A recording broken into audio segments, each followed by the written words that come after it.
Hello, ഈ ഒരു രീതിയിൽ ഒരു വട്ടെങ്കിലും നിങ്ങൾ പഴംപൊരി ഉണ്ടാക്കി കഴിച്ച് നോക്കുക തന്നെ ചെയ്യണം. സംഭവം നല്ല ടേസ്റ്റാണ്. ഇതുണ്ടാക്കാൻ കൂടുതൽ പണിയൊന്നുമില്ല. പിന്നെ അപ്പക്കാരത്തിൻ്റെ ഈസ്റ്റിൻ്റെ ഒന്നും ആവശ്യമില്ല. ഇതുണ്ടാക്കാൻ വേണ്ടി ഞാൻ 2 കപ്പ് പച്ചരിയില്ലേ അത് കുതിർത്ത് വെച്ചിട്ടുണ്ടായിരുന്നു കേട്ടോ.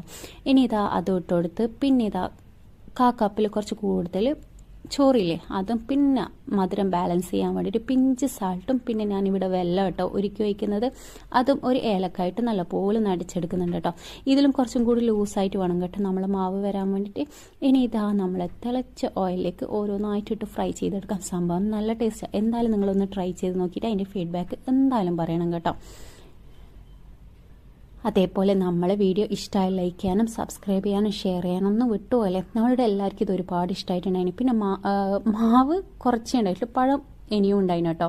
അന്നേരം പിന്നെ അത് ഇതേപോലെ നുള്ളി ടപ്പില്ലേ അതേപോലെ ആക്കിയിട്ടുണ്ടായി. ഇതും കഴിക്കാൻ നല്ല ടേസ്റ്റ് ഉണ്ടായിരുന്നു കേട്ടോ. എന്തായാലും ഒന്ന് ട്രൈ ചെയ്ത് നോക്കേ.